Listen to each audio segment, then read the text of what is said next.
Well, Wonder friends, spuds and spudettes, welcome to an Anxious Gamer review where I aim to advise people if a game is worth their time and money, as well as providing warnings to any potential triggers for the various incarnations of mental illness. This episode covers Dark Souls 3, which is a third-person action role-playing game that was released worldwide on April 12th, 2016. The game would receive 2 expansion packs, Ashes of Ariandel on October 24th, 2016, and The Ring City on March 27, 2017. The series, often referred to as The Soulsborne, has become so synonymous with difficult yet rewarding combat it spawned an entire subgenre referred to as Souls-like. So is Dark Souls 3 worth your time and money? More importantly, does it contain any potential triggers? The super duper short version is yes and yes.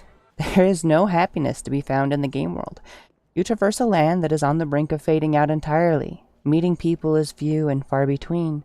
And when you meet someone, they are often broken and trying so hard to cling to their last throes of sanity in spite of the undead curse. The combat is incredibly punishing. Compared to some games such as the old school Ninja Gaiden series, combat is a tad slower for the most part. However, I do not feel the difficulty in Dark Souls comes from needing breakneck reaction times. Instead, it comes from its ability to punish mistakes. It's incredibly easy for enemies to take you from 100 to 0 from only a mistake or two. There are no filler enemies. Everything from the massive bosses to the simple skeletons can and will kill you. The game can prove to be incredibly frustrating. You will fail, and then you will fail, and just when you think you have ripped your hard-earned victory from the jaws of this beast, you will fail again. There are not any traditional checkpoints. When you die, you will wake up at the last bonfire you rested at. These can often be far apart, and any and all enemies you killed will respawn, barring bosses, which are their own challenge to overcome. That's not even including other players invading your world if certain conditions are met. With all of that said, let's go over my ratings. I give ratings from 1 to 5. The first 4 categories are then averaged out for my overall score. Then I provide separate ratings for difficulty and risk to mental illness. For visuals, I give Dark Souls 3 a 4 out of 5. In the short term, the graphics are by no means the absolute best on the market, but they use what they have incredibly well to paint landscapes that you want to explore.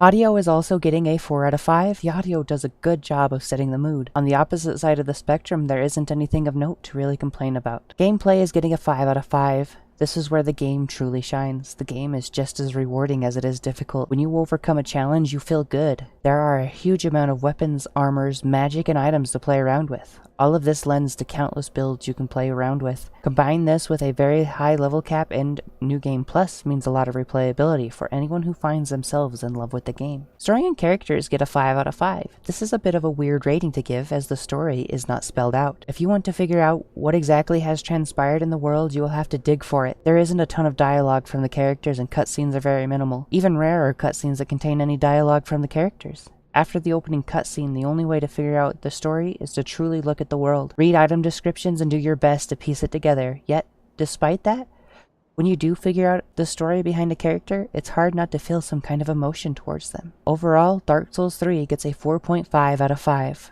For difficulty, the game gets a 4 out of 5. It's probably not the hardest game on the planet, but it will take determination, patience, and skill to overcome. Now for the highlight of my reviews. I'm rating the risks to mental illness as a 4 out of 5. There are several concerns I'd have before recommending this game to someone. The most glaring is the frustration. If you're prone to outbursts of anger, I would advise caution going into this title. Second is those of us who struggle with OCD. Many people consider your first playthrough of a Soulsborne game to be a borderline sacred thing, but with the way stuff is hidden in the world, I felt myself constantly anxious I was missing something, and would often consult maps or guides to put myself at ease. Lastly is depression. As I talked about earlier, the game is incredibly bleak. This would weigh on my depression very heavily if I tried to play the game for extended periods of time alone. I eventually found a way to combat this by playing only when my partner was around or I was in Discord call with some friends. If you can overcome any of these hurdles that may be applicable to you, I would highly recommend this game. Even more so if you can catch it on a sale, as the game is over 2 years old now. You could easily get a hefty discount on the base game and the DLCs with a little patience. My first entry into the Soulsborne games was the second installment, and it took several tries over the course of about a year before the games finally clicked, and I fell in love with them, so also keep that in mind. These are not your average adventure games. If you'd like a video discussing what things I had to learn before I could enjoy these games, please let me know down below. Well, here we are, Wonder Friends, at the end of my second review. If you enjoyed it and you aren't already, please spudscribe, ting the little bell. I try to have an Anxious Gamer review out every Monday, and regular Let's Plays Tuesday through Friday, going up at 6 p.m. Mountain Time.